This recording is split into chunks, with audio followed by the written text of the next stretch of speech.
Good afternoon. So introduce our next speaker, which is Dr. Charlotte Haug. Now it's correct. Charlotte has been full-time editor-in-chief of the Journal of Norwegian Medical Association. She is working on the quality of the national journal. She has been working with issues concerning publication ethics. She has a seat at the Committee for Publication Ethics. Many of you know COPE. Yeah, COPE is responsible for advice. COPE advises journals. Most of the well-known journals are affiliated with COPE. So she's going to talk about corrections, retractions, authors, institutions, and funding agencies, duties and responsibilities. So I will talk from the perspective of editors and journals, but also more generally about research integrity too. My title that Sonia gave me is, of course, a little bit on the negative side, you know, to focus on when we get to the point where things has to be retracted or corrected. And we've been hearing earlier today how important it is to have a positive focus. And this is, of course, the opposite in a way. In a way, because I would say that correcting is part of science. And if anything, I would hope that, you know, by the time we get through this and discuss it, it could end up being not such a negative thing. The problem now is that, especially retraction, but also correction, is regarded as so negative for the researchers and institutions involved that does something to us.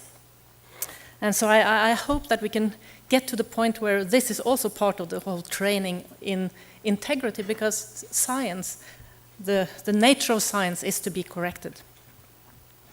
I'll say a few words about COPE that I'm representing here, for those of you who don't know. It was actually established in 1997, just a small group of editors in London, sitting around the table, discussing common problems.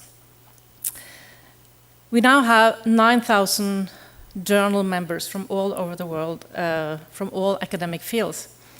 So it's global and large now, but it's great in many ways. It also poses some challenges, because all of a sudden we have been a very informal little organization, being able to sit around, discuss very informally. All of a sudden, people expect us to be a big organization, and we're still more or less the same.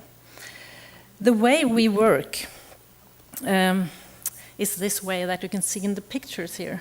We still, it's to provide advice and on all aspects of publication ethics. We discuss actual cases.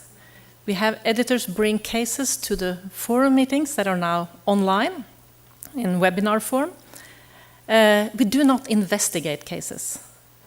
In many ways, we are editors as a group, not very different from the professional societies that Mark Frankel was talking about. We are, in a way, a professional society for editors. One of the ways we are different from a professional society is that we have a little bit of power as editors to accept and reject papers. And if our reasoning for forming COPE originally was that if we can stand together as a group of editors and have some standards, then that will have some effect on the research that we are publishing. So recommendations, guidelines, education and advice, that's what we are about in COPE.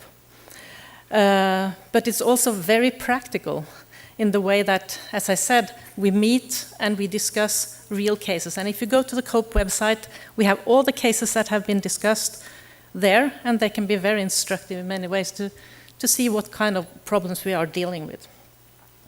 We have developed different discussion documents, our code of conduct, which it was mentioned earlier today that code of conducts, you know, they are maybe not that valuable, but at the same time,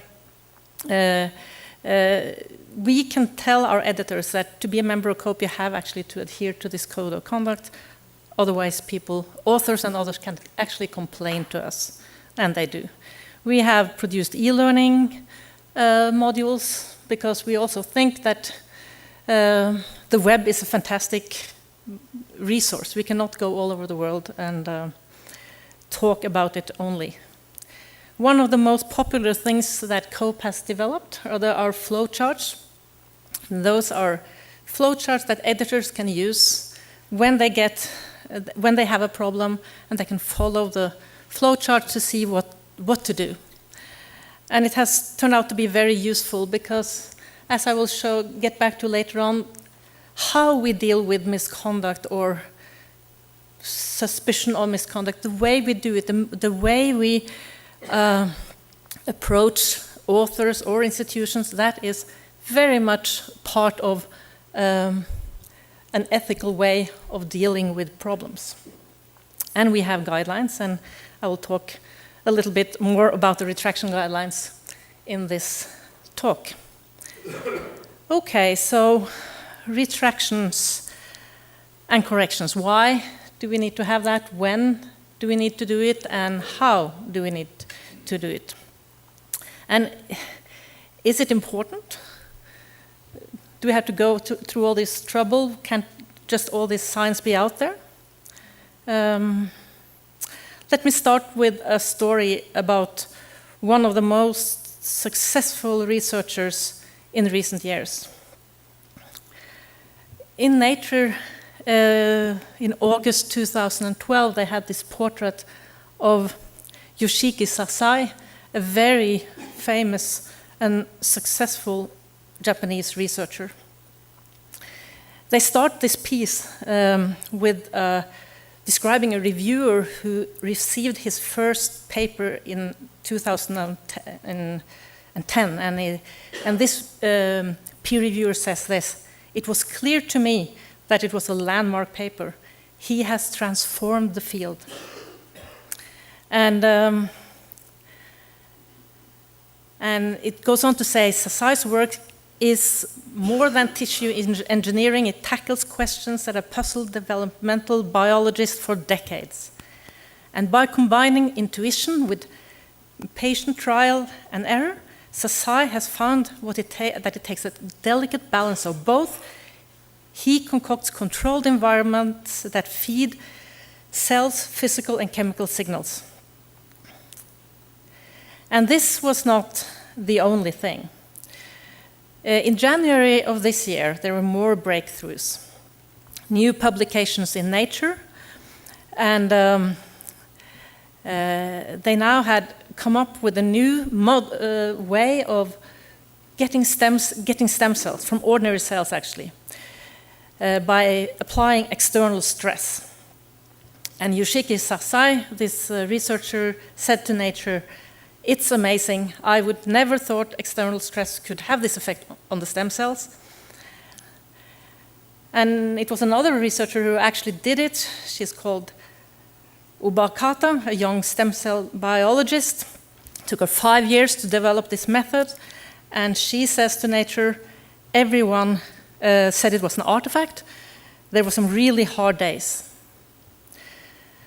But there was to be more hard days, because this research was questioned, and people were starting to ask questions, and other researchers couldn't reproduce this. And the institution, the Riken Institute in Japan, investigated, and they said that there had to be some misconduct here. And in July of this year, Nature retracted 2 of the articles. And here we have the young, very successful female researchers that had to sadly admit that they had to retract the paper. It was extremely stressful for all involved. And then on the August the 4th, this message came. Yoshiki Sasai committed suicide at the institute because of the pressure after the retraction of the paper. And I read last night that the suicide letters had more or less been official, and that he is not saying that he did something wrong. He says that he couldn't handle the pressure from the media, from the shame of all of this. So why this story? Well, because, of course, what we're talking about here, science, it creates careers and success, but it can also completely take down careers when things go wrong. And in many ways, you could say that maybe at the end of the day, science shouldn't be so successful that you have whole portraits of yourself in nature, and maybe shouldn't it be so shameful when things have to be corrected. So let me now go on to talk more about retractions and corrections, how we think about it in the journal world. And let me also say that research integrity and publication ethics are, of course, in many ways the same thing, but not completely the same thing, because everything that is not good, if the research is not good, of course the publication can never be good, but there can be additional problems, ethical problems in publication that is not necessarily a problem in the research itself. For example, as editors, we have to think about not only the individual papers, but just as much the scientific literature as a whole. And when we advise editors what to do, that's what the focus we like them to have. Is the literature as a whole correct? The relationship between science and publication, former deputy editor of JAMA, Drummond Renning, said science does not exist until it's published. Obviously, he was not the first person to say that. Actually, this is the first scientific journal in the world, in the Philosophical Transactions of the Royal Society.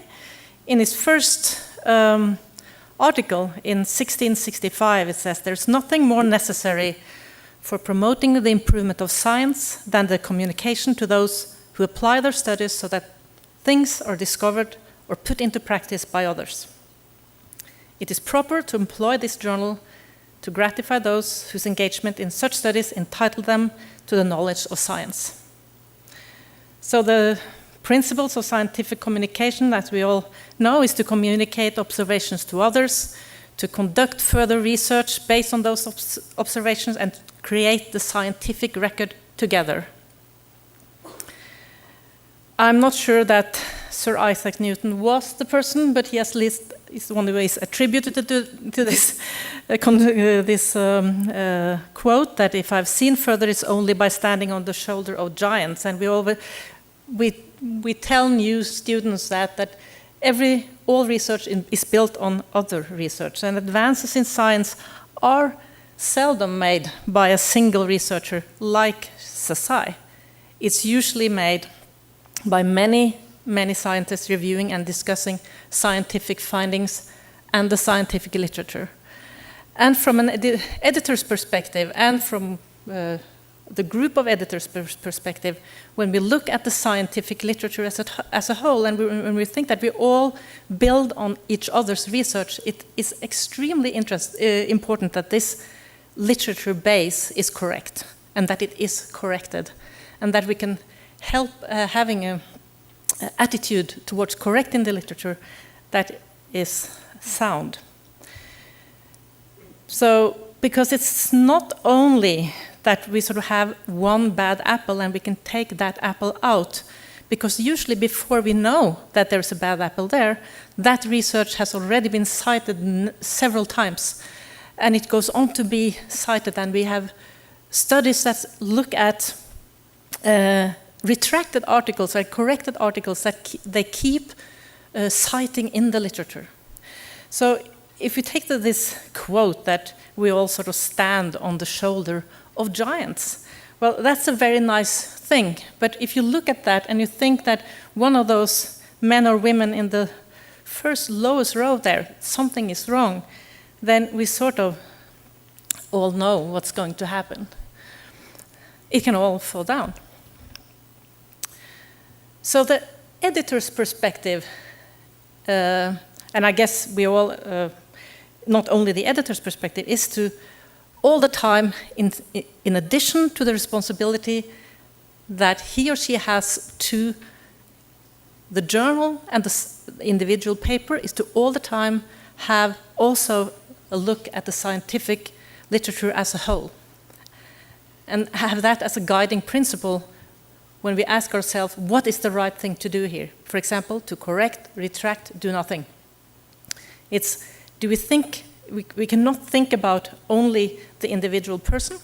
Of course, there is a human side, as I showed you in the very first story, but that has to do with the way you do it. You cannot say just because it's a terrible thing for the individual, we can't retract things. We all know that the literature is dependent on this circle, that we have research and then honest reporting, and then new research can be built on that. But that means that it's equally important to correct when there are questions about the published literature. And if there are serious problems, then you take it away and you have a new interpretation and a new publication. Interestingly enough, the first retraction that we know of was in the transactions of the Royal Society in Britain in 1756. That's almost 100 years after the first paper, or the equivalent to a paper, was published there.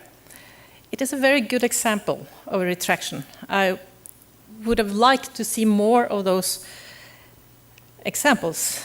This is what he wrote. It's the gentleman on the top there, Benjamin Wilson.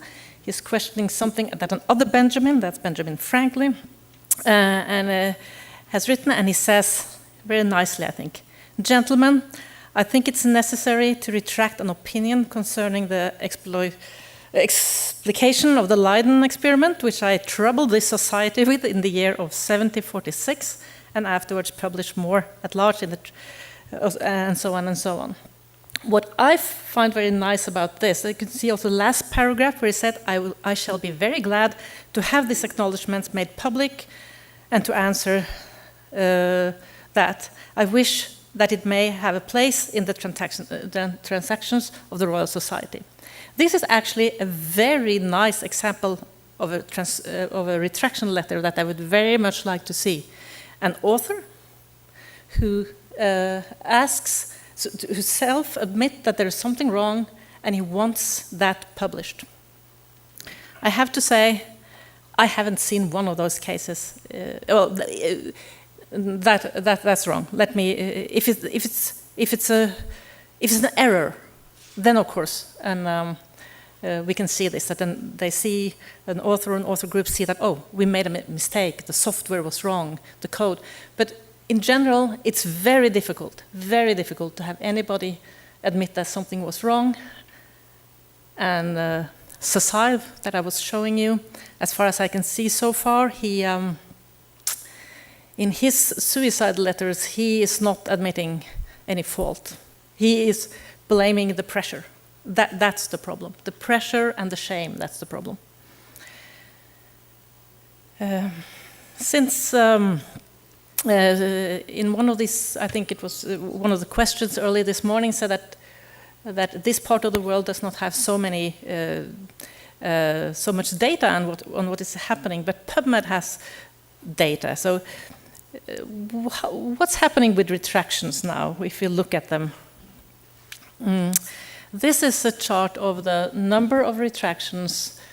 Looking at the number of retractions and also at the retractions per 100,000 publications. So the bars are the number of publications, and as we all know, the number of publications are going up.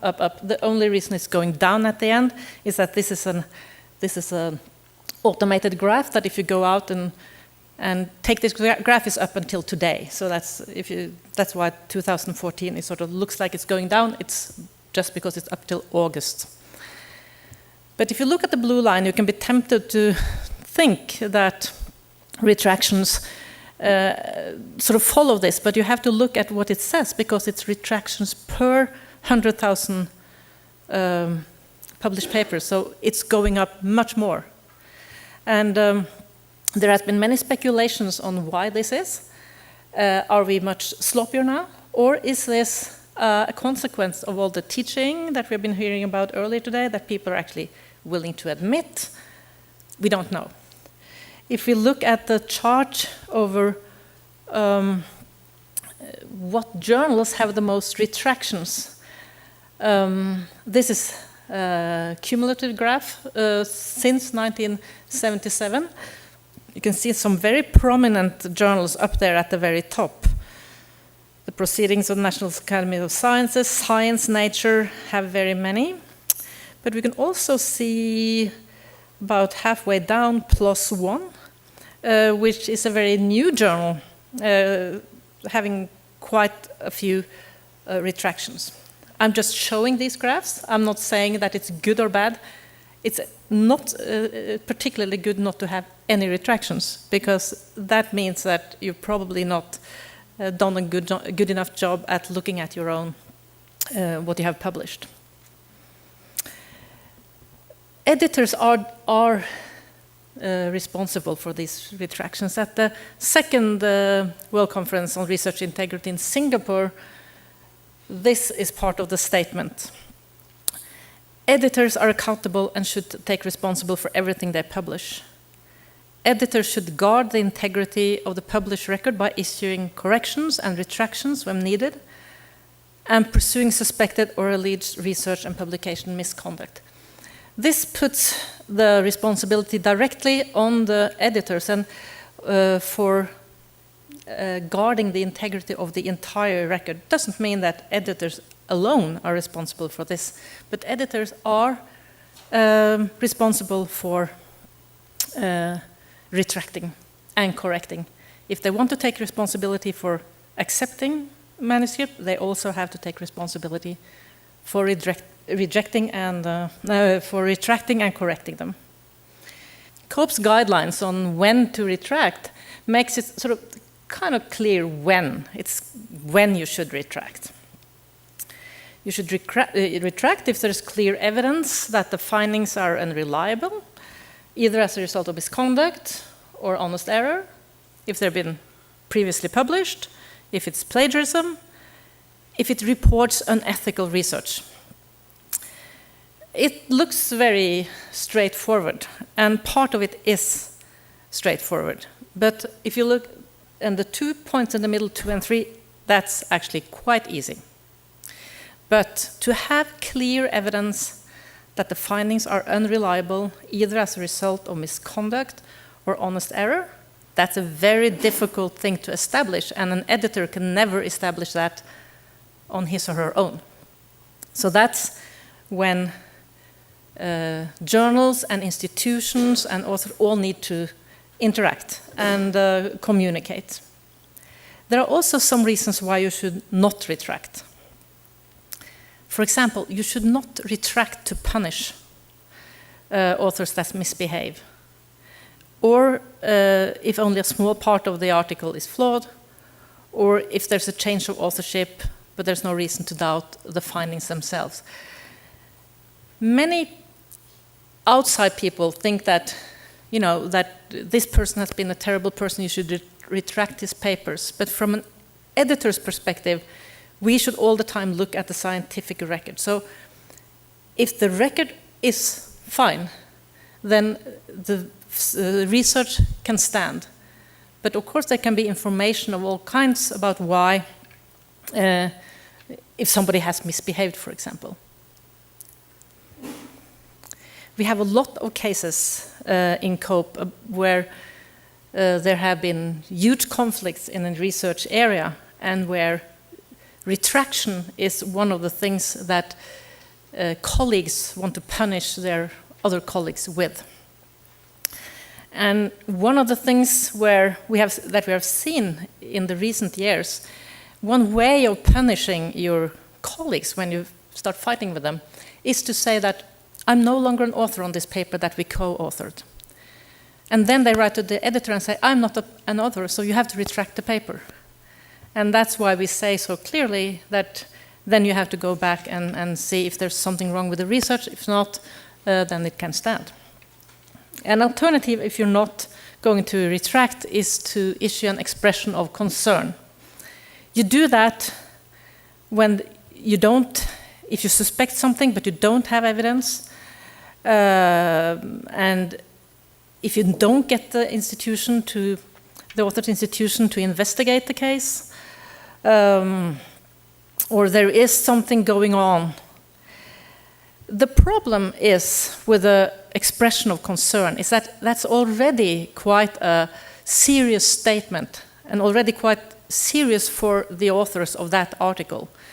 There's a big discussion whether it's right to issue such an expression of concern without enough evidence, and if you had enough evidence, then you could probably already retract or correct.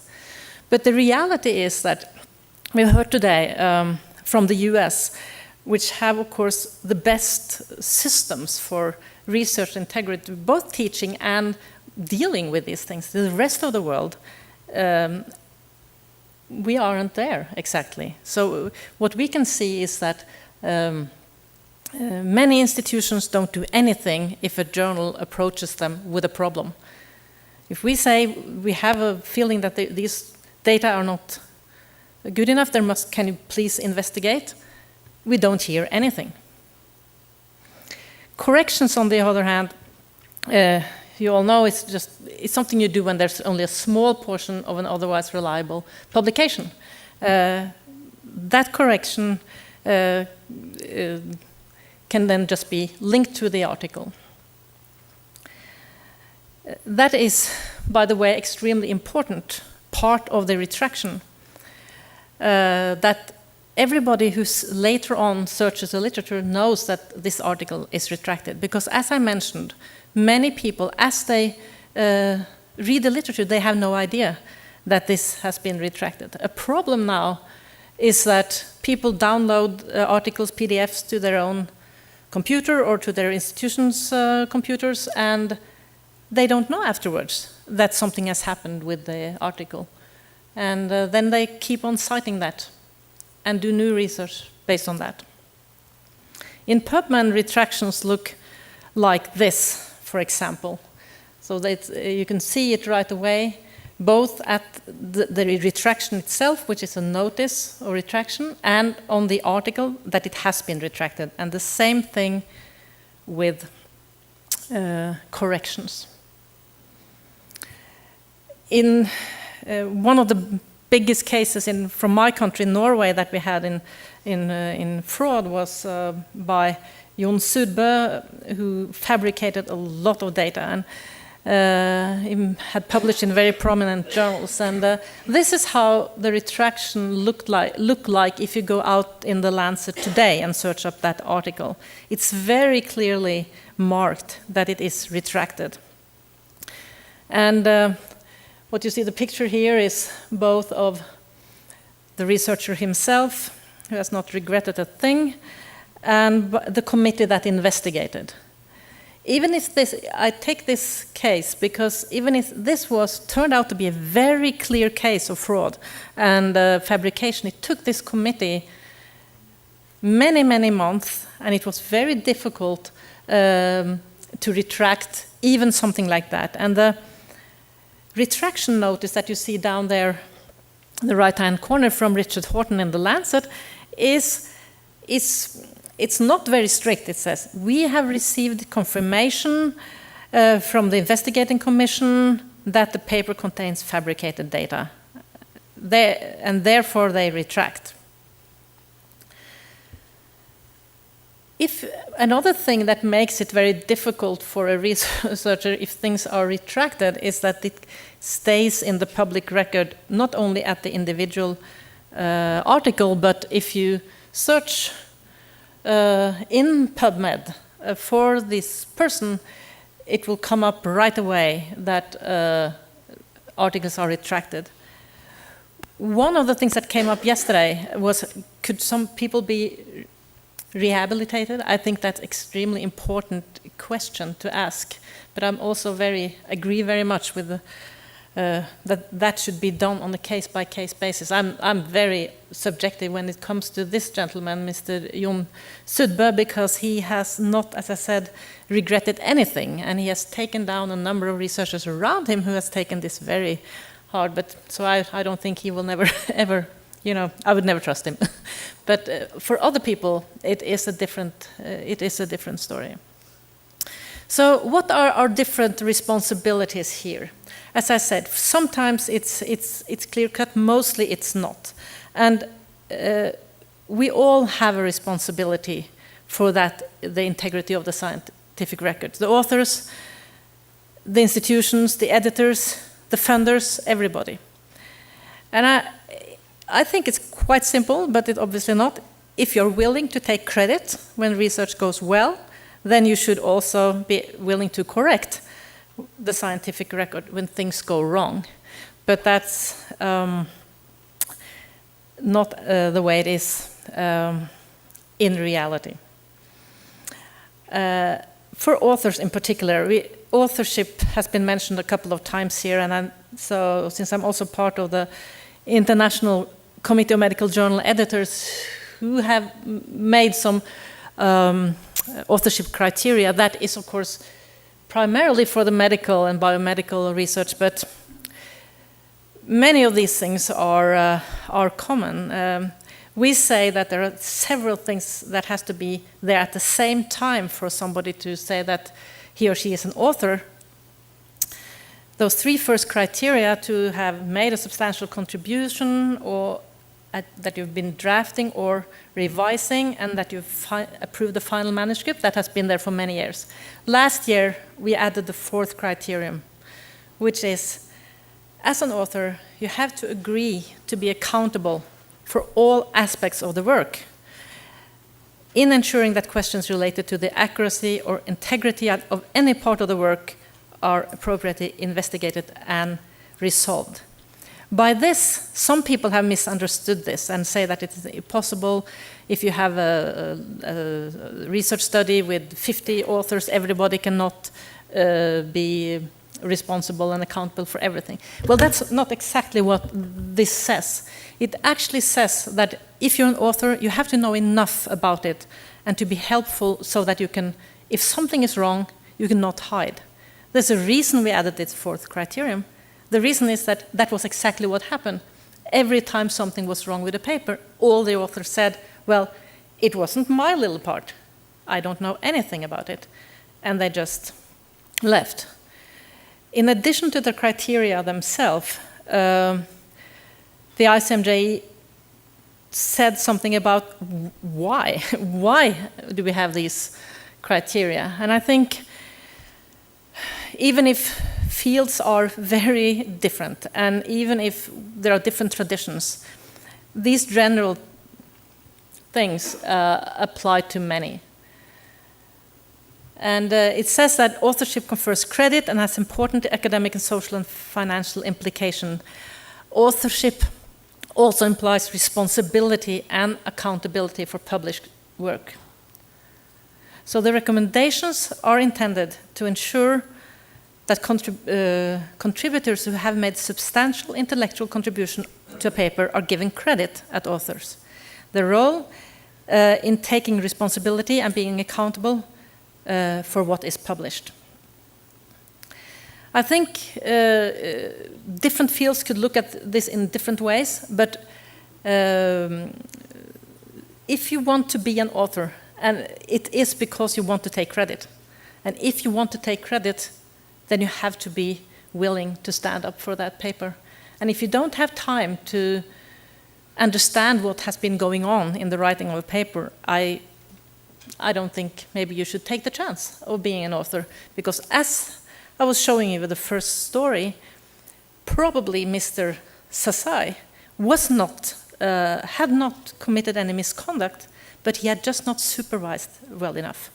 He was not in the institution's investigation.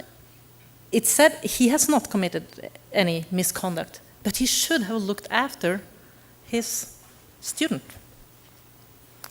And he was an author, so that was his mistake. I will say a few words now about another COPE document which has to do with the cooperation between research institutions and journals. We have some guidelines here that were also discussed quite a lot at the last World Conference of Research Integrity in Montreal. Because we realize that we both journals and institutions, we have important duties relating to research and publications. And what is important for journals is that institutions have a research integrity officer or office, and that it's possible to find this person. This sounds sort of obvious when we look at the nice charts that Nick Steinecke showed us, but our COPE's experience is that it's extremely difficult to find in many, many countries and in many, many institutions. Who is this person that we should contact? We have in our flow chart, if you don't get anywhere with the author, contact the institution. We never find them. It's also important that institutions inform journals if they find out that something has been wrong and their researchers have actually published. And we also would like institutions to respond when we have questions. This sounds maybe obvious, but Richard Smith, who was previously editor of the BMJ and one of the founders of COPE, he said that I just have it as a to-do item every 3 months, and I send a new letter to the same institution, and some of them he had been sending to for 10 years. And it's also important that it's in the institution's responsibility to investigate. An editor cannot investigate, a journal cannot investigate research misconduct. That is up to the institution, of course. Also, if there is obvious publication misconduct, such as plagiarism or redundant publication, that type of thing. All these things would be extremely important if we together are going to help straightening out the scientific record. And for journals also, we say that to make this cooperation possible, journalists should also make sure that it's easier to contact their editor-in-chief, that they are responsible of informing institutions if they suspect something, and to cooperate the other way around. Funding agencies has been mentioned a few times in previous talks, and I think they have a unique position. Money talks. And Nick Steinecke was explaining to us how when NIH, wasn't it, that said that, oh, we will actually require it, before you get the grant. That helps, that helps very much. So institutions have a difficult, they have to investigate, and there's all these things that are quite difficult. Editors, they cannot really do anything. Funding agencies actually can, because they can say, they can have standards and they can withdraw funding or not give out funding. So to accept and reject and correct and retract is what we teach editors in our professional society. That's your responsibility. All those 4. That's the way an editor takes responsibility for the scientific record. So it is up to the editor to retract. And they have to retract if they find the evidence that I mentioned earlier.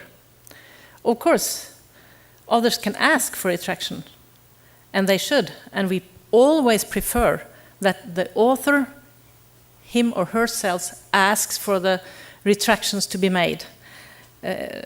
Even if it's half forced, it's much better for the author herself if she or he retracts than if, like the case in with Richard Horton in the Sudba case, he had to retract. And that, as I said, was what we saw in that very first retraction in 1756, that the author himself retracted and asked it to be published in the same journal. That's the way it should be done. I have mentioned some principles, and it's important to agree on those principles, but that others have been talking earlier about too. Practice is a different thing. These cases are very rarely clear-cut. And very, very often there is conflict, and not only a little bit of disagreement, big conflicts behind the cases that we see in COPE. People just keep procrastinating, they threat, lawyers get involved, or there's just total silence. It's very often complex. We have been, as I said, publishing all the cases that we get to COPE now since '97. Every time we have a meeting and new cases are presented, I'm thinking to myself and the others around the table, we have seen it all. But we haven't seen it all. It's extremely, what people do to each other and how complex it is, how they... I cannot start even going into that, but it's actually quite interesting reading. Some of the challenges that we have seen now lately is that publishers have a different perspective than the editor, and publishers want to retract for a different reason than from the scientific point of view. They want to retract to avoid lawsuits. And this is something that causes us problems in COPE, because we don't want articles to be retracted because of threats of a lawsuit. We want them to be retracted if they corrupt the scientific record. Another thing is that everything I've been talking about, I've been putting a lot of responsibility on the editor, but now we have a lot of publications without editors, or at least without an editor-in-chief, who is usually the one responsible for the publications. We have article repositories, and I'm asking myself, who will go to the trouble to retract and correct the literature if everything is just out there? It's a lot of work. It's a lot of work for an editor to do those things. So why should you do it if you just self-publish, for example? Also, with the many versions that exist, who makes sure that everything is corrected? I think these are one of the big challenges that we have now, with the fantastic possibilities that we have with the internet and new media. I want to end going back to the example of Sasai. Both the previous chair of COPE, Liz Wager, who many of you know, and the current chair of COPE, Ginny Barber, have commented publicly on this case in the last week. And I think what they have said is very sensible, so I want to show it to you. So Liz Wager says this.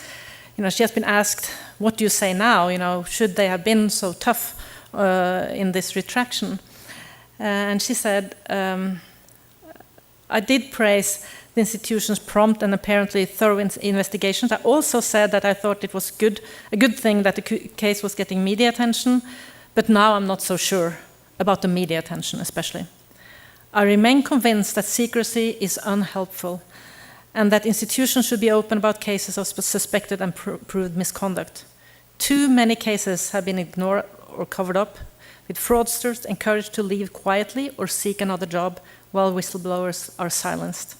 I also believe that public debate is important and that society needs to understand the pressures placed on researchers and the problems that occasionally arise. Serious misconduct is fortunately rare, but denying its existence is both naive and unhelpful. And Ginny Barber, the current chair, wrote in our newsletter last week that there has been much comment on the tragedy of his suicide, But I believe above all it should be a reminder of how important it is to handle these issues sensitively, carefully, and consistently. Thank you.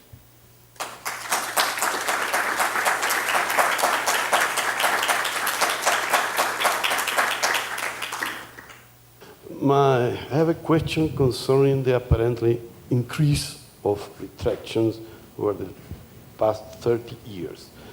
There are different causes like falsification of data, manipulation, plagiarism, duplication of the salami, ghostwriting, conflict of interest, authorship change, etc.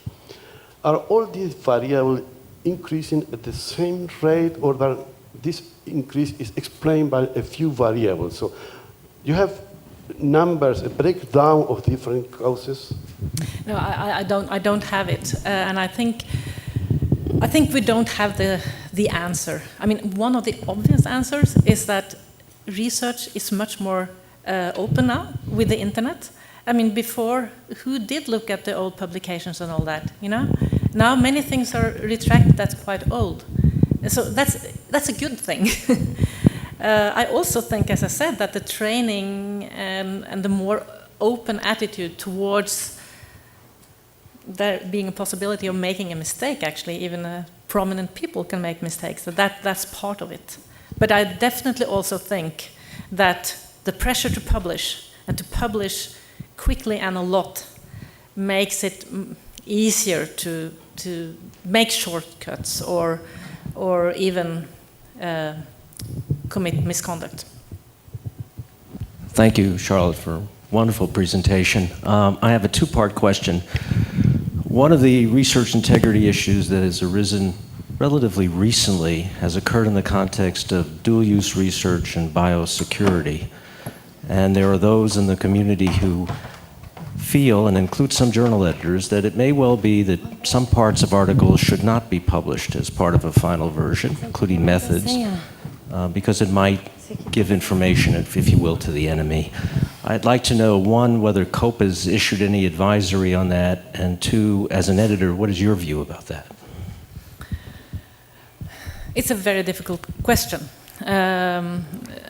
I would say that, so COPE has not done anything in particular on that. But I would say that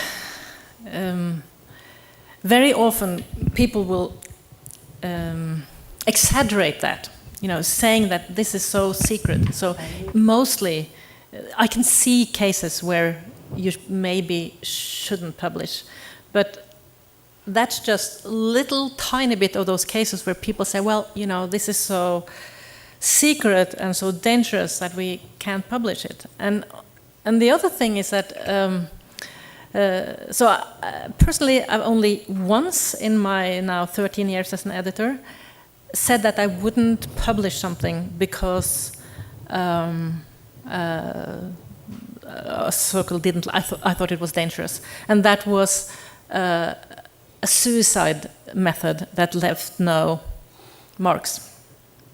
And then I overruled the other editors and said, that's the only time that I don't know if that decision was right or wrong, but I can see that there are some very rare cases.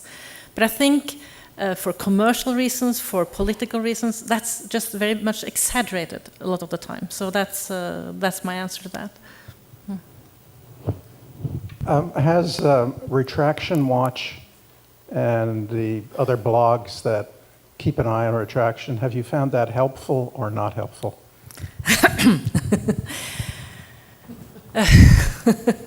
They're very much after COPE, you know, so they don't think we are tough at all. They think we're just really... I think one of the points that Ginny is making here in her letter is that we have tried in COPE not to be so black and white, you know, try not to say that this is terrible, do this, do that, because it usually is complex. And yeah, it was you who had been at that Copenhagen conference with the journalists, and of course it's not sensational and it's not interesting, you know, when you try to see that there are,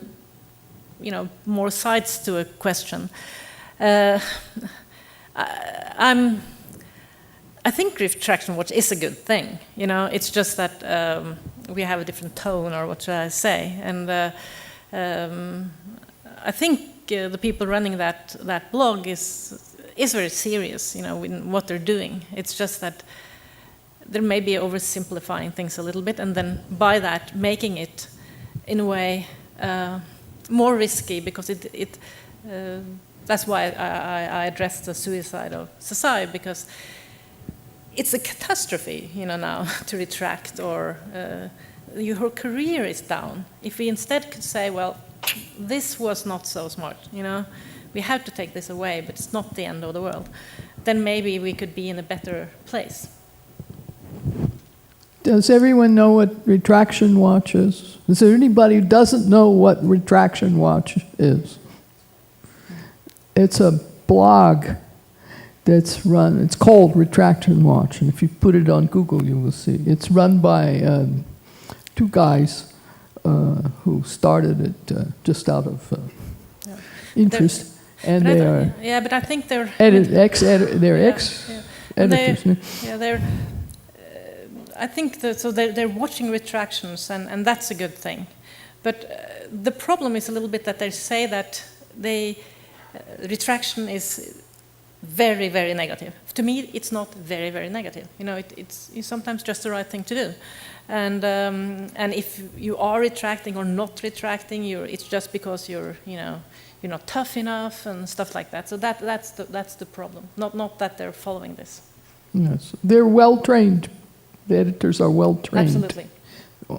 MDs have lots of experience in science journalism, but they enjoy a good scandal more than almost anything else. So it's very ironic. They're very sensible when you talk to them. So I've been in different sessions with them, and then of course we almost agree. So that's it's always different when we talk.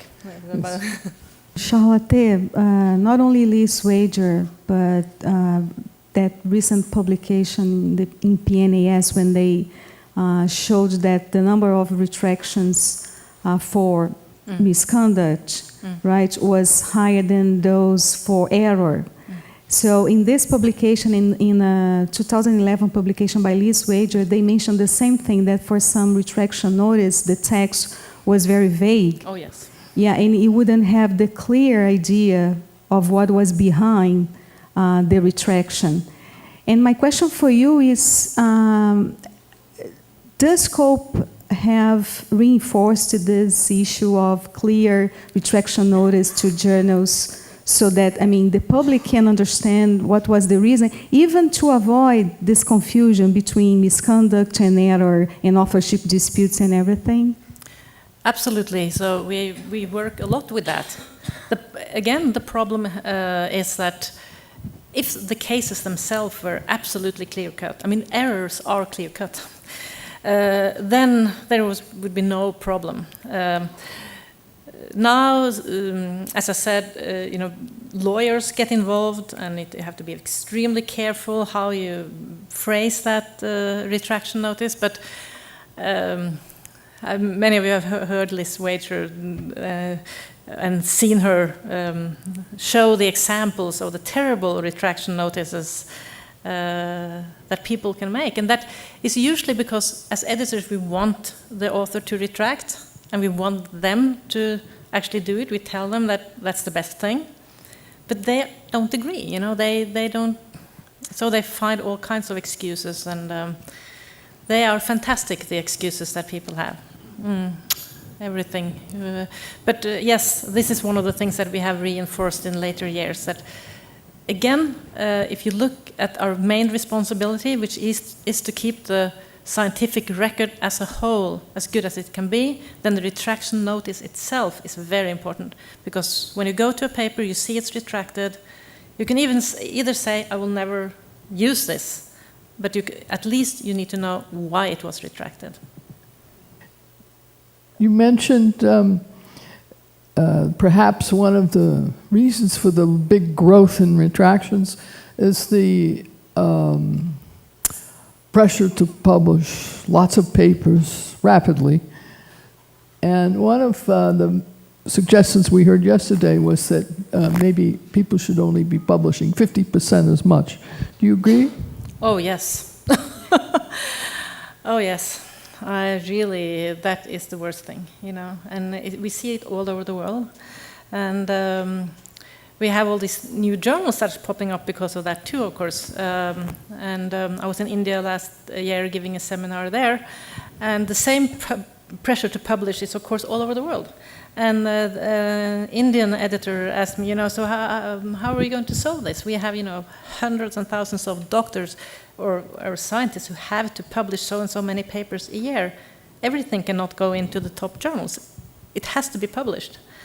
And so I think this is something that we should all go together to think about. Why is it that an article has become a currency instead of the content of that article? And that we have all these fancy numbers to calculate instead of just sitting down as people used to do, to actually read what people have done before they get promotion or whatever. It's not that difficult. Well, one of the reasons I think is the practice of having reviewers. If you know that 3 or 4 people who are experts in the field have read an article and said that it's good enough to be published, then you feel that that part of the equation has been taken care of to a large extent. So I certainly feel if I know that a journal has a good board of reviewers, I will feel much more comfortable about accepting a strange result, what looks funny, because after all, you know, the experts are carefully chosen. Yeah. But you know, there are so many submissions now, and we don't have records, of course, but I think most editors wonder whether researchers put more effort into their articles 20 or 30 years ago. I don't know. We don't have the records. But at least in my journal and in many others, we feel that we get not only... it's like they do the research really quickly and they write it up sort of a little bit sloppy. And I wonder if that was different before. I don't know. Any comments? Well, can I ask one more question?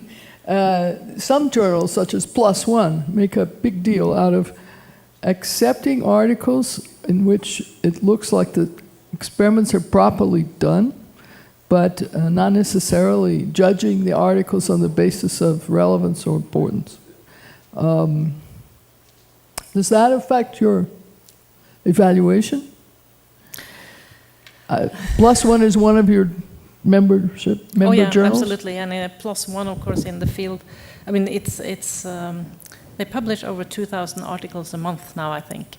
So it's a huge enterprise, and I think we get into the debate of what the purpose of a journal is, and if we should talk about different things, maybe like research archives, where you can sort of have a lot of research, and then journals maybe should have the role to be that selective force to sort of say, well, this is actually relevant, or this is actually something that contributes to the field.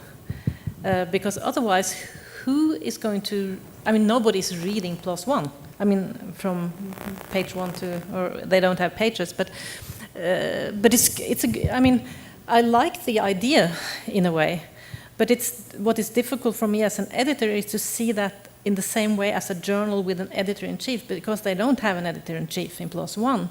They only have 3,000-4,000 subject editors that look at exactly what you say, whether it's done properly, and then they accept. But that's a different way, I think, of publishing. That's publishing for the researchers, a way to publish your research, whereas journals used to be, at least, for the readers. You know, we select for the readers and for the society. I'm tempted to ask for a show of hands. How many people give the same weight to +1 that they give to a journal with an equal impact factor, but in which the articles are selected for importance, scientific importance? Nobody wants to vote on that. I'm not surprised.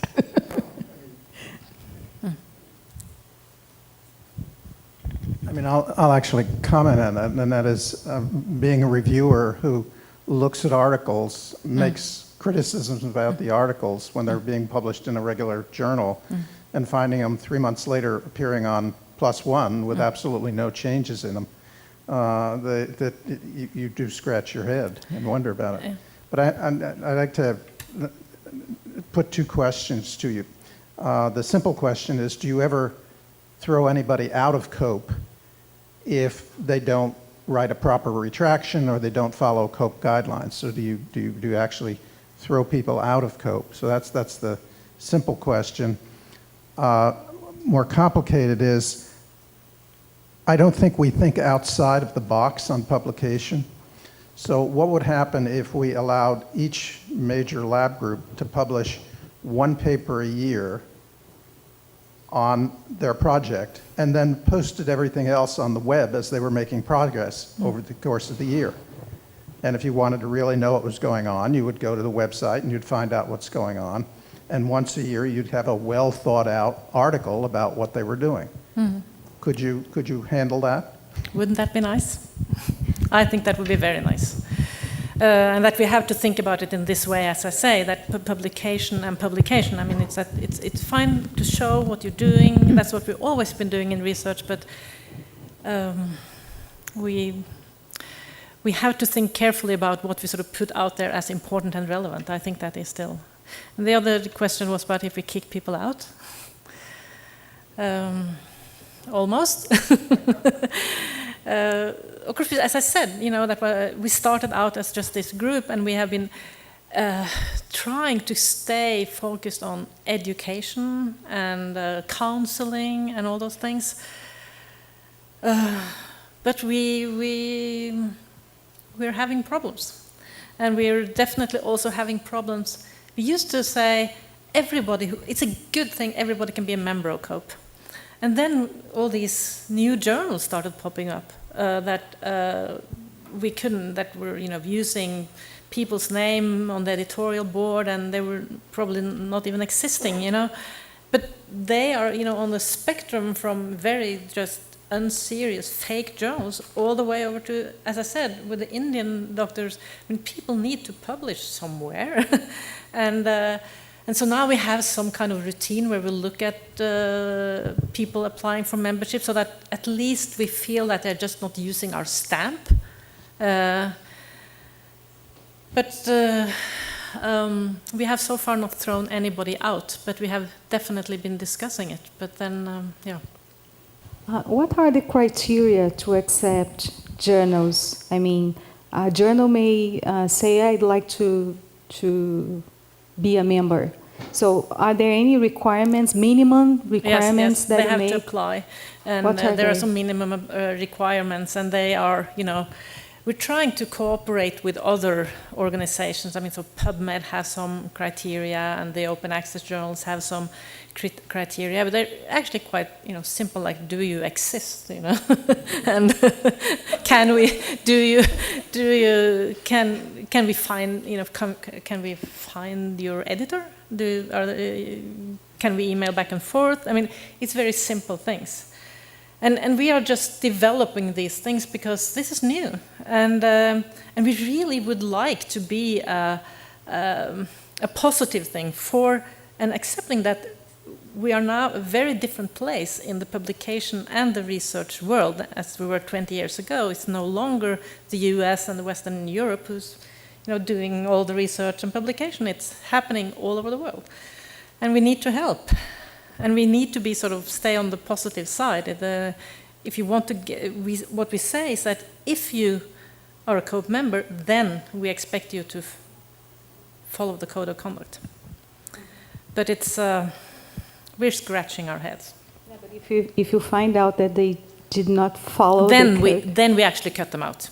Then I mean, but not if, for example, we find out that they have been using fake names and stuff like that. But it's at that level, you know.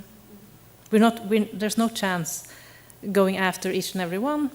One, I think it was you maybe who asked me about the publishers, the big publishers that we have, you know, that has signed up all their member journals, and I guess I can admit here that the big publishers, we have some problems with them.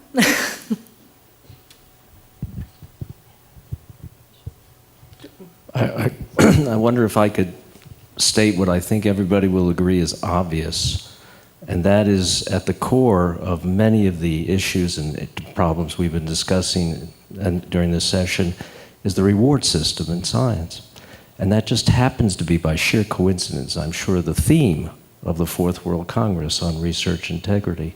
So I think Sonia and other advisors, you're getting some ideas of topics and issues that could well be on the program at the meeting. I mean, that underlies a lot of the problems in science, I think many people would say, is the reward system, whether it's publication or something else. Yeah. And just, you've highlighted it, I think, quite clearly.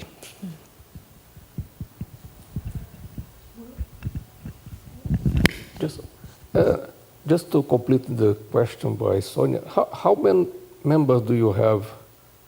Any Brazilian and Latin American?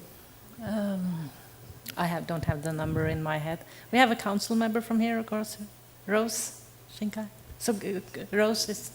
It's a journal, of odontology journal. Yeah, yes. But the important thing I mean, it's very important, it has been very important to have her there, because then, of course, that's the way we get around to knowing about the different problems all over the world. And that has also been discussed by other speakers, that ethics, that's a very cultural matter. It's not, you know, we have our different ways of doing things and thinking. I mean, some things are very obviously wrong or right, but then there are things that look differently if you move around the world. And when we try to be global, we just have to appreciate how complicated that is. And the only way to know is actually to go and speak to people and sort of get at the nuances or the differences between us. Thank you very much.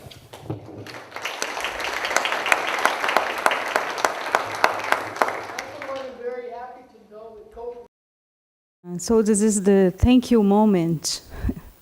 So on behalf of the committee for the third Brazilian meeting on research integrity, science and publication ethics, I'd like to thank you all for being here.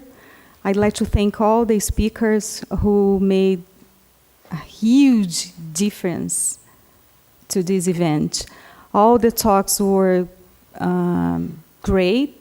I mean that we had different perspectives of research integrity presented here. We have perspective of policies. We heard about educational initiatives that can be taken.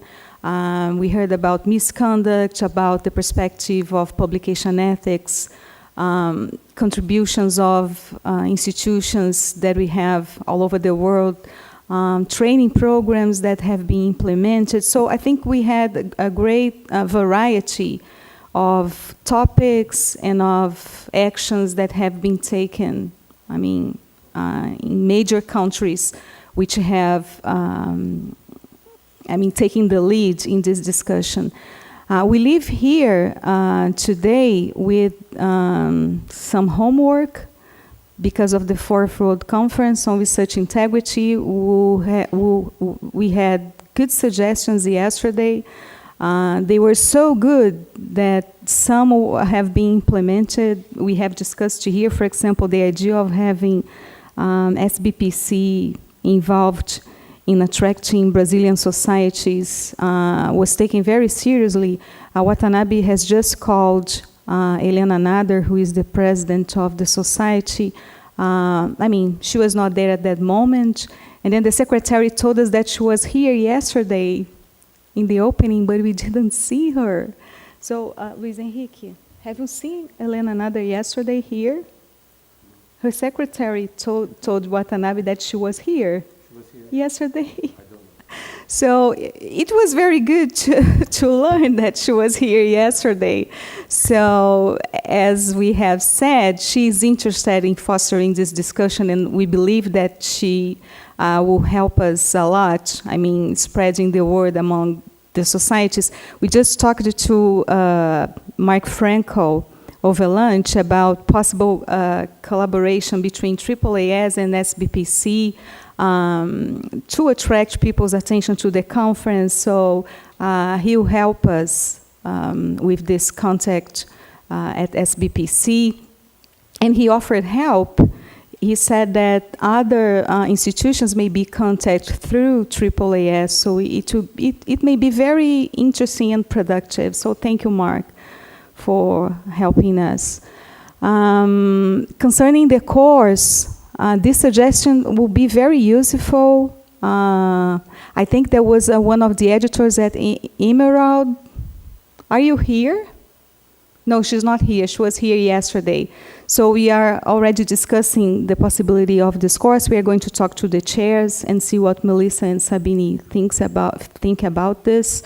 But this is a way that we have to bring students from different places. And I was talking to Luiz Henrique, and he said that if you have this course, FAPESP will be able to sponsor students' travels to the conference. So this is one thing that we have. This is one strategy that we have.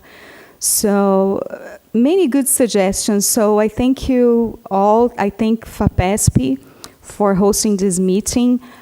Since the beginning, when I first talked to Professor Luiz Henrique at FAPERJ, FAPERJ is the State Foundation for Research in Rio de Janeiro.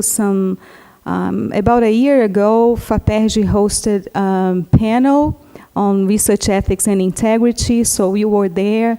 It was a very good meeting. FAPERJ has not implemented, actions on research integrity yet, but FAPERJ was the foundation who sponsored, in fact, a great part of the first Brazilian meeting on research integrity, because it was related to, my postdoc work, who had been supported by FAPERJ at that time. And they are very interested in this discussion. And as Professor Luiz Henrique was invited for the plenary talk, we had some conversations about this idea of having a meeting here at FAPESP as a kind of prep for the Fourth World Conference. And then FAPESP was interested in promoting, discussions about institutional policies and about the code and everything, so we would combine efforts and have this event here. So it was a very productive conversation. Now we are here. It was very productive for the local organization of the conference, and I thank you and thank FAPESP for giving us this opportunity. Professor Luiz Henrique is in the local committee, and so he's engaged in this organization, so it was very good to be here. So Watanabe now is going to talk about some other things who help you also. So.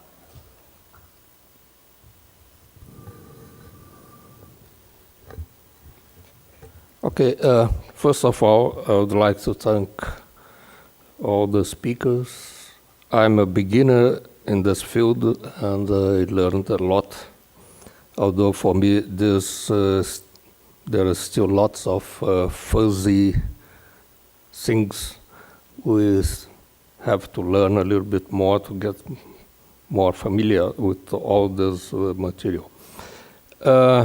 Sonia said that I tried to contact SBPC, but another society, academy, the Brazilian Academy of Science, also we're going to contact probably this week, and I think they can help us to contact other Academy of Science, especially in Latin America, so we can probably bring more people.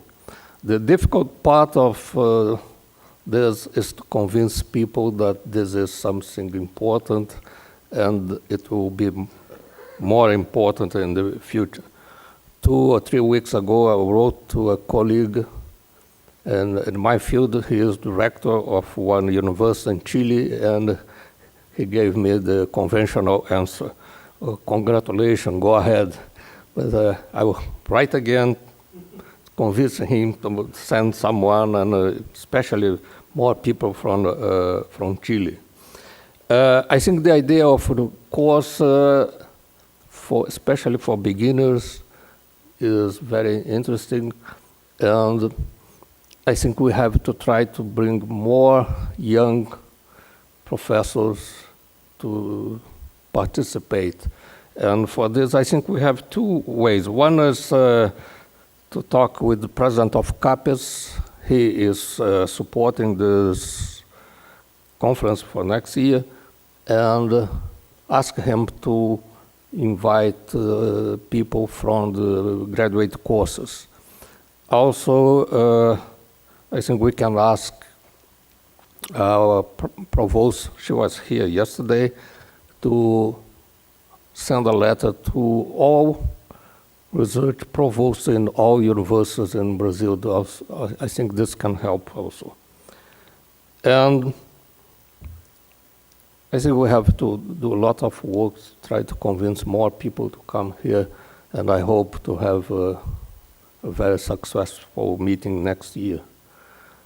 Again, I would like to thank the speakers and all the audience for coming here, and ask everybody to tell the people around that this is a very important meeting, not only for the negative side, but basically for the positive side. I'm convinced that if you want to do something new and with high quality, we have to follow lots of those rules that we heard here. Thank you very much.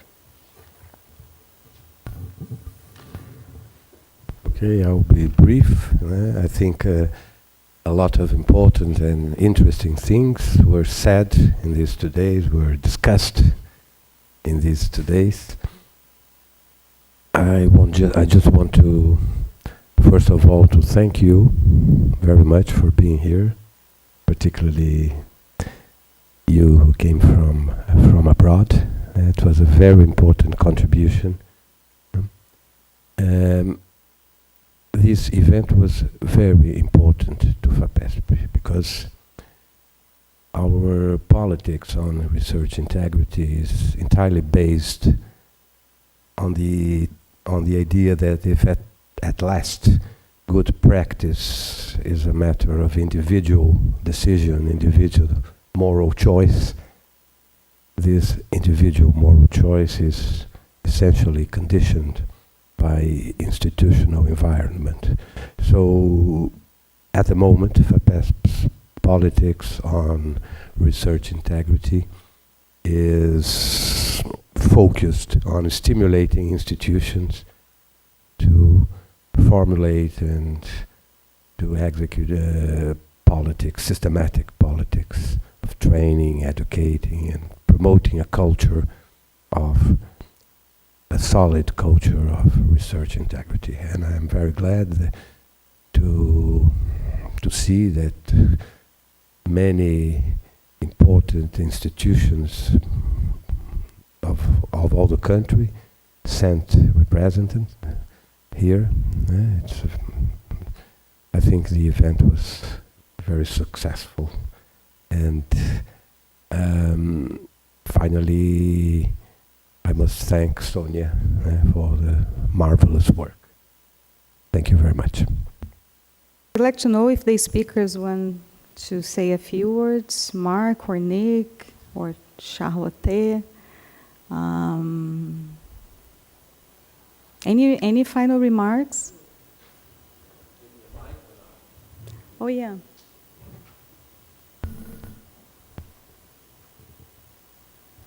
Well, beyond enjoying the opportunity to participate in this meeting, I think that there were a lot of comments made and suggestions made that should help the organizing committee.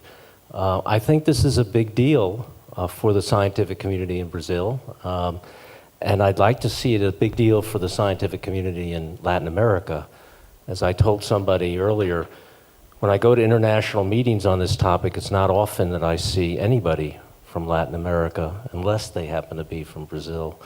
And I think to some extent, those of us who are committed to the conference series see this as a real opportunity to engage others in Latin America on this topic and speak to the issues from a Latin American perspective so that others who come next year can learn, if you will, how things are done here, what the needs are, the special interests, et cetera, that might happen in Latin American countries.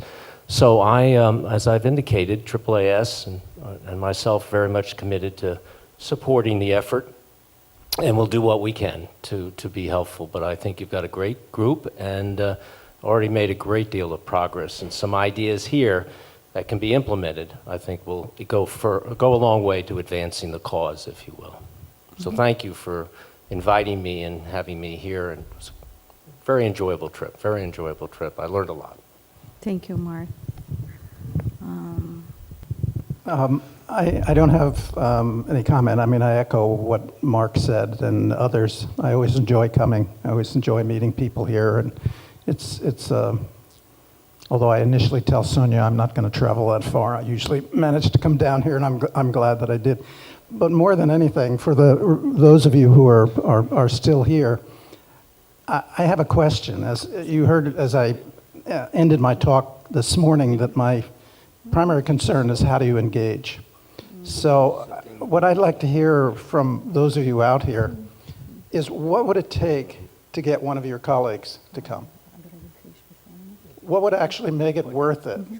If the vice president for research or the dean of graduate studies said, I'm willing to support 3 people or 4 people to come to the World Conference, just write my office and we'll provide the time down there. What would make it worth it for your colleagues to come here?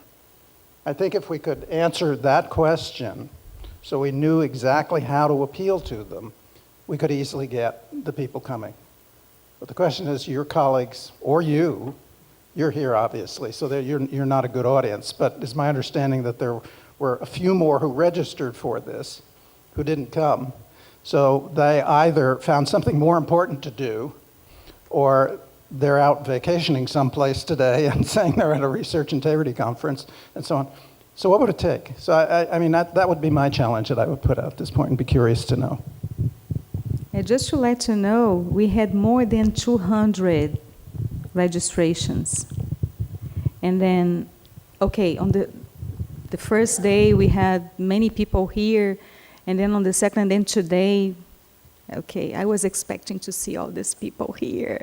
But anyway, to me it was a great meeting, especially because of the discussions that we had, the suggestions that were made.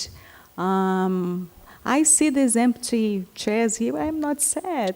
I like it very much. I think that we did what we planned. Since the very beginning, we knew that it would be important to have a meeting like this as a preparatory meeting. And we had this partnership with FAPESP, and it was very good for our organization. We do not have much time. We are in August, so we have a few months until the end of the year. But I think some of the provosts who were here talked to us, and they said that they are willing to contribute, and this is very good. And we have another one here who is still here from the Federal University of Minas. Thank you very much. You are still here. Some others had to take their planes, but they talked to us that they are willing to contribute. So this is very good. We need this kind of people who are committed to doing something that can make a difference. So, and this is our conference. This is our Brazilian organization. And we can do very well. I'm confident that we can do very well. Charlotte and Sergio. Yes, so just to say that this has been a really good meeting, and as I was pointing to in science is global and publication is global. So it's not only that, you know, we want you to be engaged for your own sake. We all need you to be engaged for our own sake too, because we just need to be more or less in agreement on what are good standards and how we want research to be done, how we want it to be published.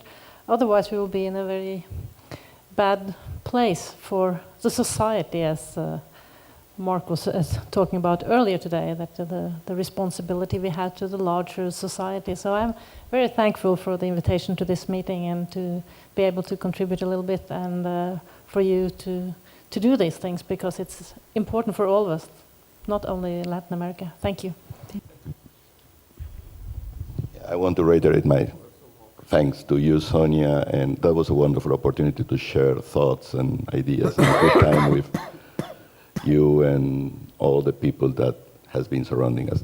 I would like to try. I would attempt some answer to what Nick was mentioning, and I might be wrong, but I think that what takes, or one of the things that I would consider in trying to engage people from local Latin American institutions, universities, research centers, academia, is try to make them understand that this is not a theoretical or intellectual entertainment, that it has practical roots and has practical meaning. This is the main bridge that we have to cross. Still, in many places in Latin America, they see all this conversation that intellectually engage, something which is engaging, but it's science fiction. And I don't want to say that a good scandal will be helpful in terms to show how relevant this is. But in fact, maybe this is our work. Try to bring all these funding agencies, universities, to the idea that this is important, because from all what it's eventually, sooner or later, research integrity will be part of their lives in their academic institutions. I mean, it's a matter of time. It's globalization, it will arrive. So it's better that they are prepared early to just have their own procedures, policies, and research about that. So thank you very much. Okay. Você termina? Just a final remark that I think is very important. I said many times that Sonia is always pushing us, myself and also Luiz Antonio and all the people, to organize this conference. But from time to time we have a meeting at the university, and whenever we have some doubt, she says, I'll talk with Nick. And he was the organizer of the first, he's the father of the first conference, the second one, and he is still behind this, especially Sonia, and always helping us. So special thanks for Nick. That's true. Wait a minute. Let me talk to Nick first. So thank you very much.